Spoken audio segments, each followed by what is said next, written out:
Gracias por seguir junto a nosotros en República. Cambiamos de tema. Vamos a hacer una lectura, un análisis de los principales sucesos políticos que se han dado en los últimos días en nuestro país. Para eso tenemos dos personas que nos van a ofrecer sus análisis sobre este campo desde su área de experticia. Y es un gusto para mí saludar a Naida Acevedo, consultora en políticas públicas, parte de nuestro panel de análisis de mujeres que tenemos en República. Y también saludamos cordialmente a Jorge Villacorta, analista político y exdiputado. Buenos días, bienvenidos a República. Bienvenida, Naida, qué gusto siempre tenerla acá. Gracias, Carlos. Buenos días también a Jorge, amigas y amigos televidentes. Esperamos tener una plática amena y acotada al tiempo. Muy amable, gracias por tomar la invitación, Naida. Jorge, bienvenido, un gusto. A la orden siempre, para servirles, un gusto, Mayra, para estar con usted. Gracias por tomar la invitación. Bueno, vamos de lleno, si les parece, con los temas. El primero que me gustaría tener una reacción sobre ustedes sobre ello es la recomposición de los partidos políticos. Arena y el FMLN están en una etapa en donde no solo han convocado elecciones internas de sus autoridades, también han puesto en discusión un poco si hay diferencias entre grupos y facciones dentro de los partidos políticos en función de gestionar el poder de dicho partido político. Naida, un poco, ¿cómo podemos analizar la situación que está viviendo Arena y el FMLN en este momento?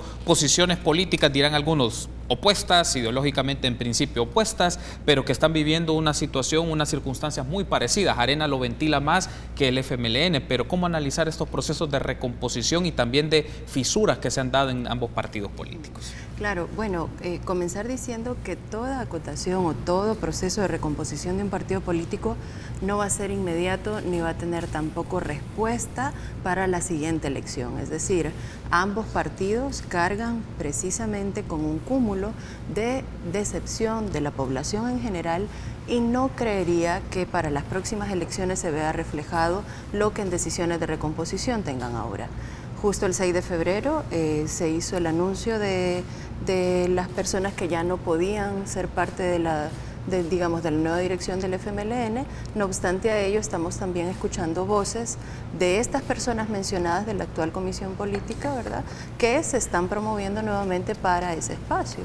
Entonces, esto va a requerir su proceso, esto va a requerir su tiempo.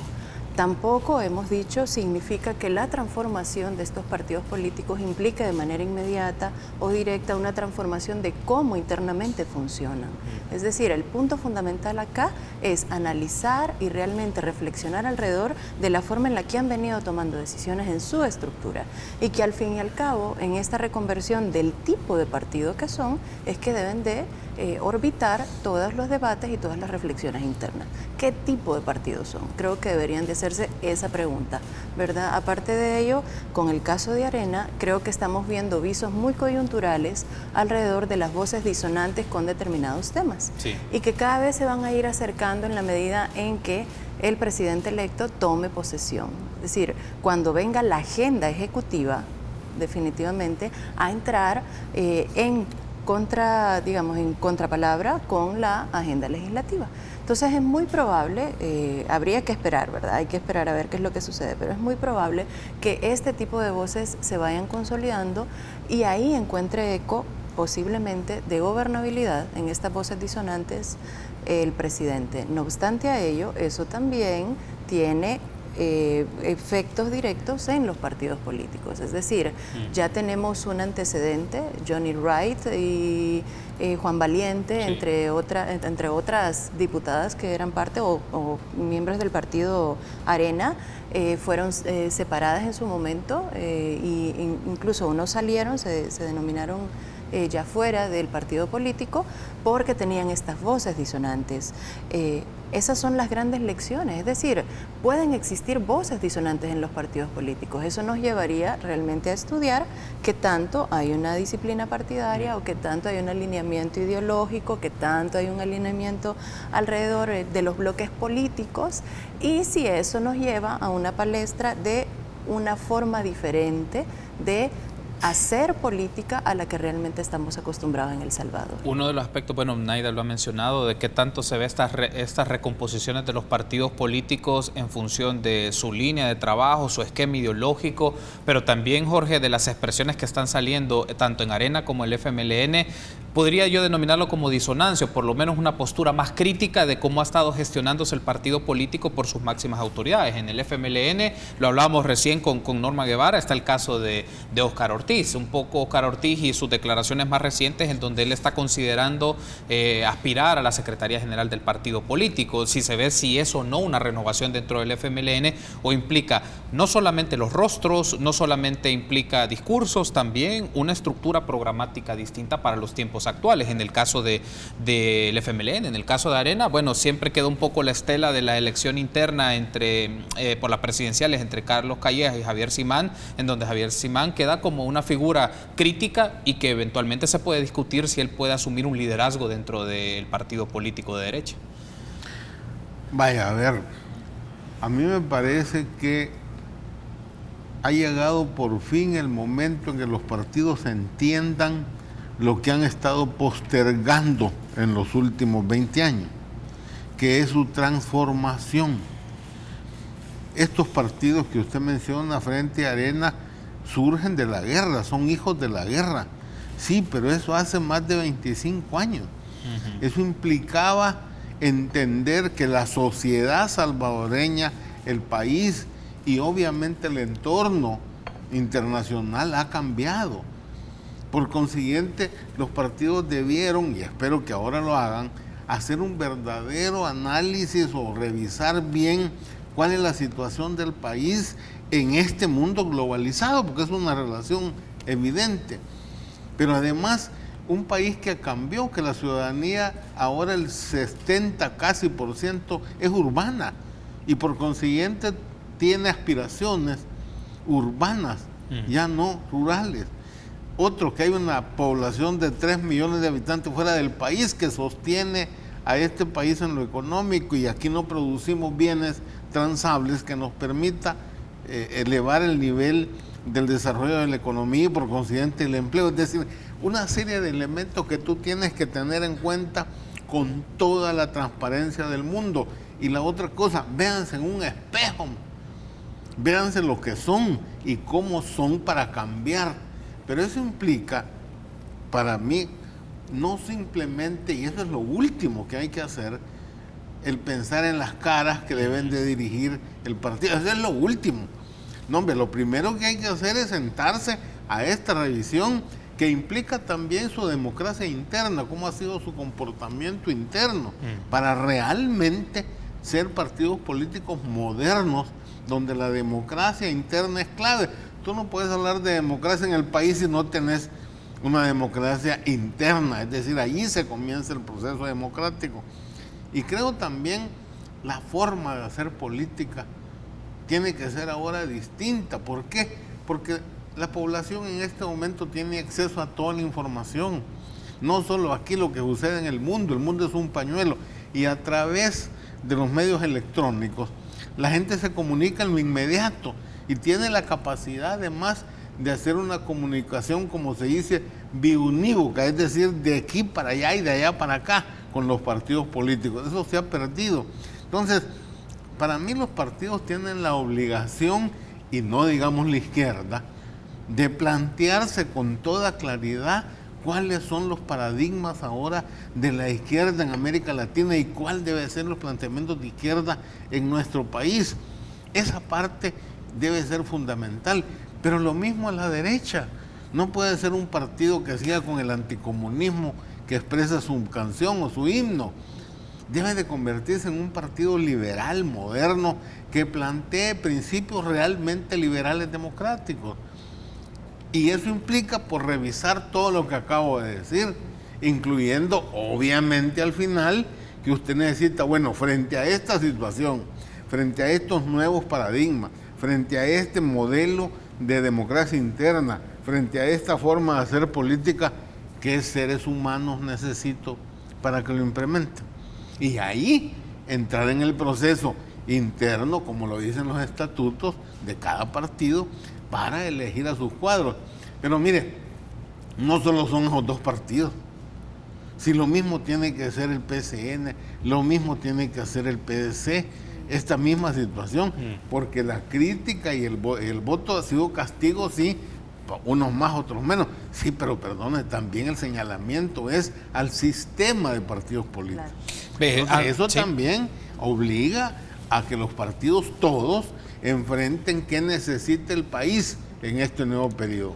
Por la lectura que ustedes ven de estos acontecimientos, Naida, le escucho primero a usted y tras la pausa a Jorge. ¿Qué partido, desde su criterio, si es así, está asimilando mejor los resultados electorales en sus acciones que podemos observar? Seguramente hay varias cosas que hacen a la interna, más en el caso del FMLN, que se desconoce para la opinión pública, pero ¿cómo, de lo que vemos, de los hechos, de las declaraciones que se dan, qué partido está asimilando un poco mejor los planteamientos que Jorge nos decía? Es decir, nuevos paradigmas, las condiciones del mundo y las condiciones de la vida política en el país, o ninguno lo está asimilando de buena forma, o nos dejan más incógnitas que algunas respuestas claras. Sí, creo que todavía no hay visos suficientes y evidencia suficiente como para conocer cuál lo está asimilando mejor. Hemos tenido algunos anuncios, pero después de esos anuncios vienen otras contravoces, regresando otra vez a este estilo, forma, etcétera. Como dijimos anteriormente, no creo que sea algo inmediato. Sin embargo, justamente lo que hay que revisar es ese sistema de partidos y el rol de los partidos políticos, que es lo que se ha perdido.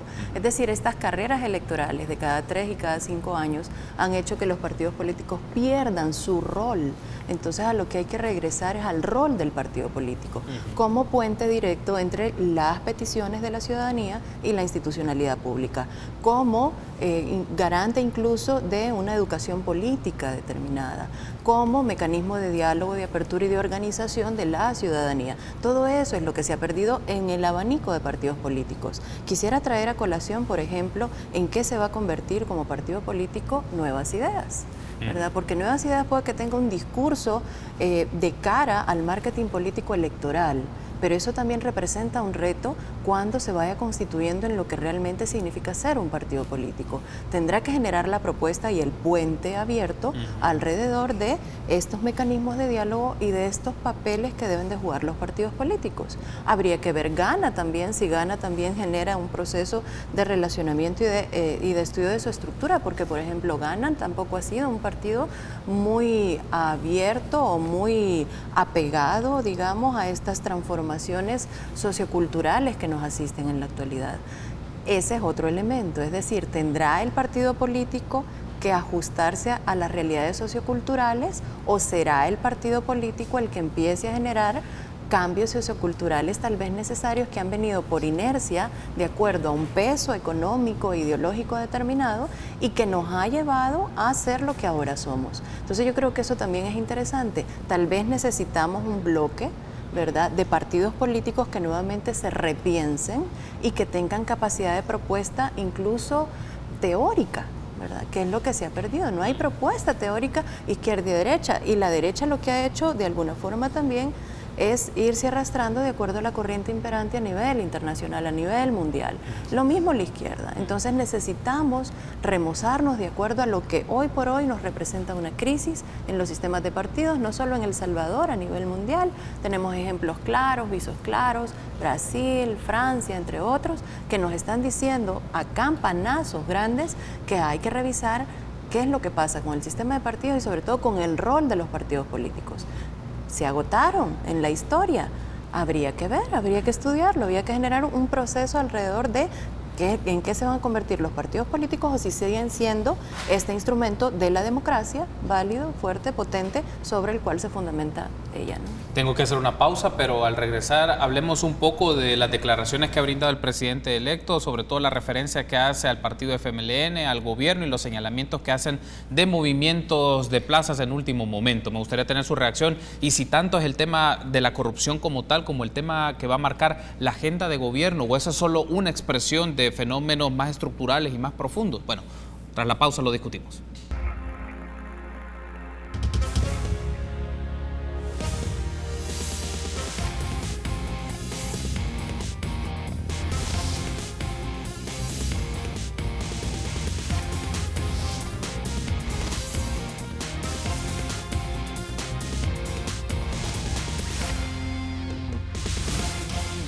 Gracias por seguir junto a nosotros en República. Continuamos platicando un poco de la coyuntura política del país con Jorge Villacorta, analista político, exdiputado, y con Naida Acevedo, consultora en políticas públicas y parte de nuestro panel de análisis en República.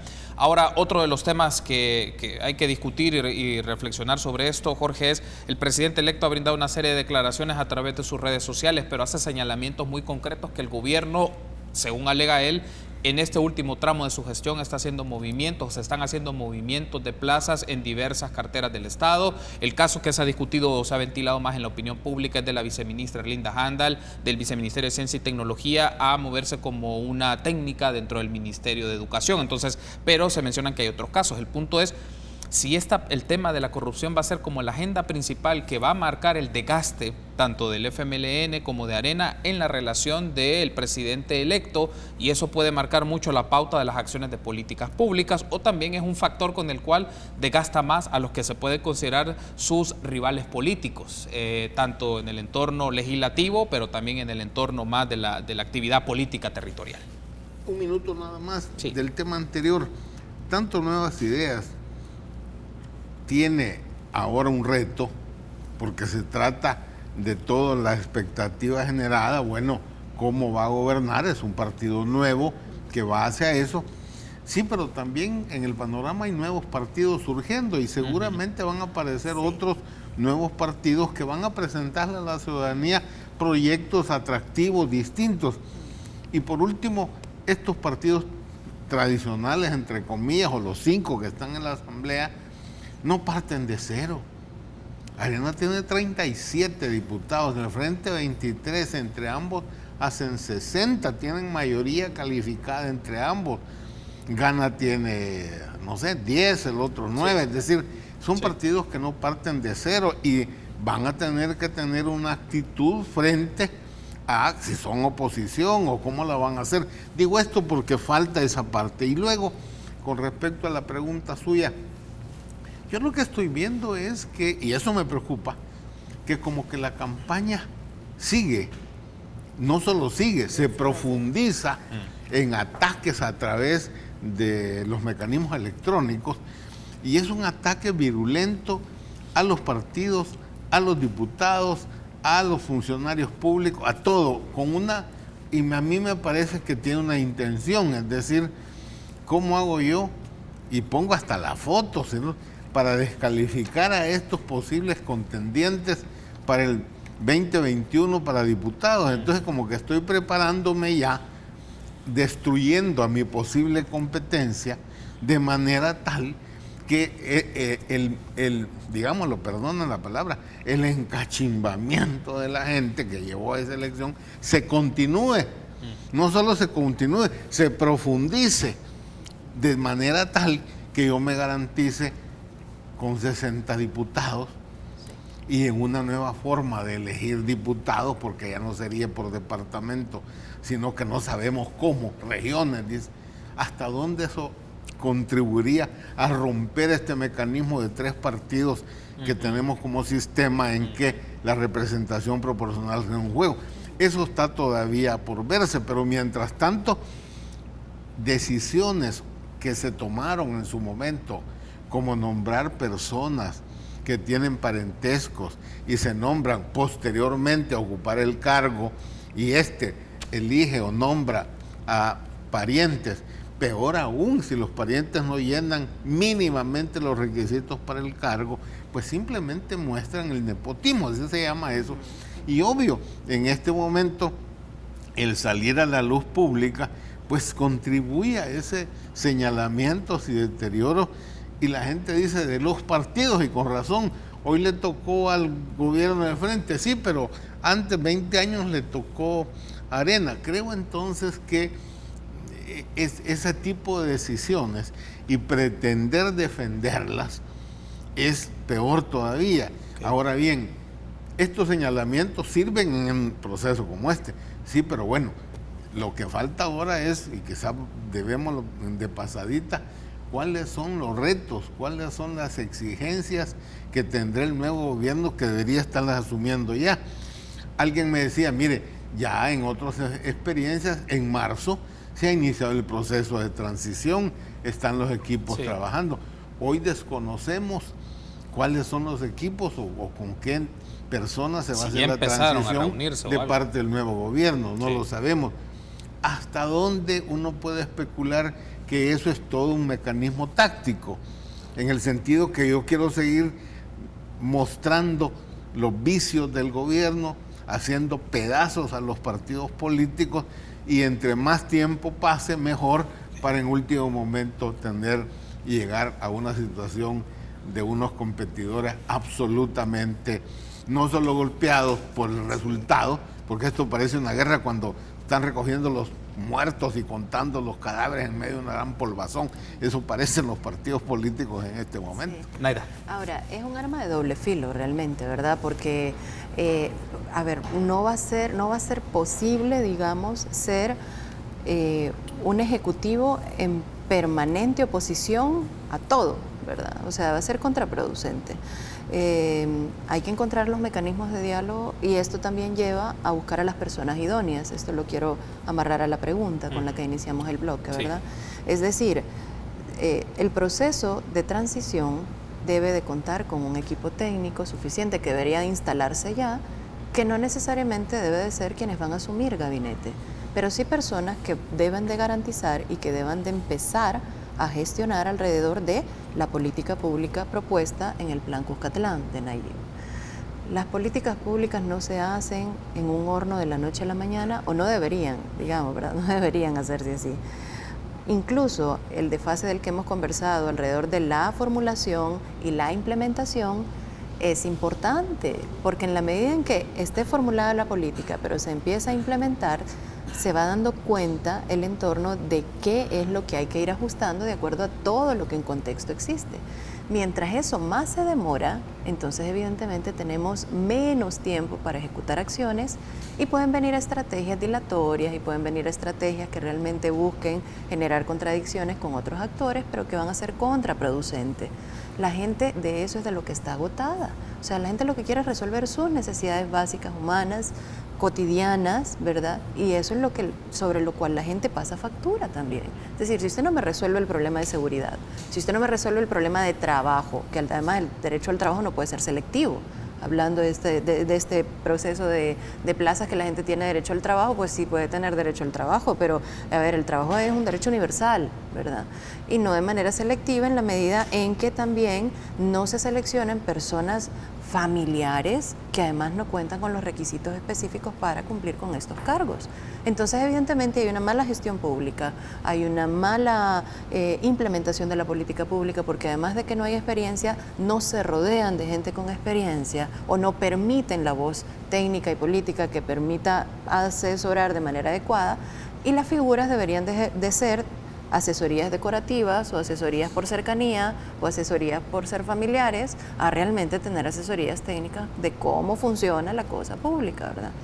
Entonces, además de que es aberrante esa cercanía familiar sin contar con los requisitos, etcétera, es en detrimento del país. O sea, al fin y al cabo, quita que sea familia. Es que si es familia y no es competente, evidentemente el resultado que va a tener va a ser contraproducente contra lo que espera la nación entera a resolverse, y que además son problemas estructurales que vienen acumulados desde hace un montón de años. Por eso es que una década no ajustó, jamás ajustó.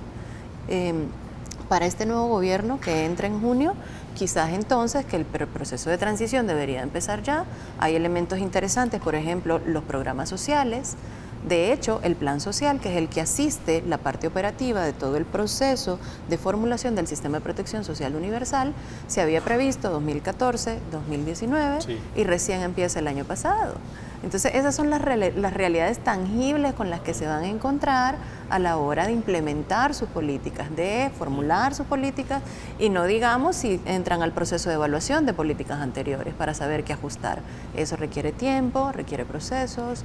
Claro, se puede hacer de manera ágil, oportuna, efectiva, etcétera, pero hay que contabilizarlo en una propuesta programática y en una propuesta que cuente con presupuesto, tiempo, personas responsables, etcétera. Me restan 4 minutos y quiero aprovecharlos para un tema que tal vez podría creerse que ha pasado desapercibido de la discusión, pero no lo es, y creo que es importante escucharle sobre esto y tener su postura sobre ello. Empezaría con Ed y cerraría con Jorge. En Asamblea Legislativa se está discutiendo un proyecto de ley de reconciliación nacional. El debate está que si ese proyecto de ley lo que busca es nuevamente brindar una amnistía, y las primeras reacciones ante el borrador que se está discutiendo por dicha comisión es si básicamente es generar una nueva amnistía y contrariar las disposiciones de la sentencia de la Sala de lo Constitucional que declara inconstitucional dicha ley de amnistía. Entonces, ¿Por qué es importante no solamente discutir del tema? ¿Qué es importante analizar sobre esto y las implicaciones que puede tener una aprobación del proyecto de ley que en este momento se está discutiendo en la Asamblea, Naida? De manera concreta y directa, no es más que la extensión de un círculo de impunidad generado desde 1993, en este caso, con la firma y reconocimiento de la ley de reconciliación mal llamada. Yo la llamaría una ley que más bien invita a la al proceso este de que yo me autoperdono, ¿verdad? Entonces, eso también tiene sus consecuencias, y sus consecuencias en el campo jurídico, político y social, ¿verdad? En estos tres campos. Las autoamnistías, al fin y al cabo, no es más que estos procesos de perpetuación de mecanismos de impunidad que evitan llegar al conocimiento de la verdad, mucho menos a la justicia, y por supuesto los procesos de reparación se nos quedan congelados eternamente. Ya lo hemos conversado, este país necesita sanarse, y para sanarse necesita conocer y reconocer su verdad. Si los mismos actores que estuvieron involucrados siguen generándose autoperdones, no va a haber forma de lograr encontrar la verdad. Uno de los elementos que se han señalado, por ejemplo, es la negativa de la Fuerza Armada de abrir sus archivos. ¿Por qué no podemos abrir los archivos de la Fuerza Armada a estas alturas de la historia nacional? Es decir, nos asiste el derecho a la verdad, y generacionalmente esto además se carga. Es decir, no es solo la generación que se autoamnistía, sino que los hijos e hijas de esta generación, los nietos, somos hijos e hijas de la guerra, ¿verdad? Entonces así tenemos que asumirlo y abrazarlo. Cerraría entonces, Jorge, con una apreciación muy sí, puntual. Rapidito. Sobre este tema en concreto, la idea era, después de la sentencia que dio la Sala eliminando la ley de amnistía, era para que la Asamblea construyera una nueva legislación, una nueva normativa en el marco de la justicia restaurativa, que hay experiencias en Sudáfrica, hay experiencias en la misma Colombia, si usted quiere más cerca, de cómo enfrentar estas situaciones donde el Código Penal tradicional, el que no se puede aplicar a esos delitos. Entonces usted tiene que legislar, crear una nueva norma para atender eso, donde el concepto es llegar a la verdad, para poder establecer justicia. No necesariamente es castigo o es otras formas de dañar, al contrario, se trata de generar, por eso se dice restaurativa, porque es restaurar el tejido social y volver eso. Hasta ahora no lo veo, y lo que estamos escuchando que presenta el diputado Parker es al revés, es regresar al 93, como alguien dijo, regresar. Creo que eso está claro. Yo solo quisiera terminar diciendo que el nuevo gobierno tiene el reto en la gobernabilidad y en la gobernanza. Exacto. Gobernabilidad democrática, esa es la gran pregunta, o gobernabilidad a través del miedo y la imposición. Claro. Fueron para gobernabilidad. Exacto. Y gobernanza, ¿con qué equipo? ¿Con qué capacidad para implementar las políticas públicas en temas sustanciales, seguridad, deuda, etcétera? Quiero darle las gracias por haberme acompañado. Jorge, Naida, ha sido un gusto por haberme acompañado. Nos volveremos a encontrar en este espacio de Entrevista República, y a ustedes, amigos, buen fin de semana. Nos encontramos el próximo lunes, 6:30.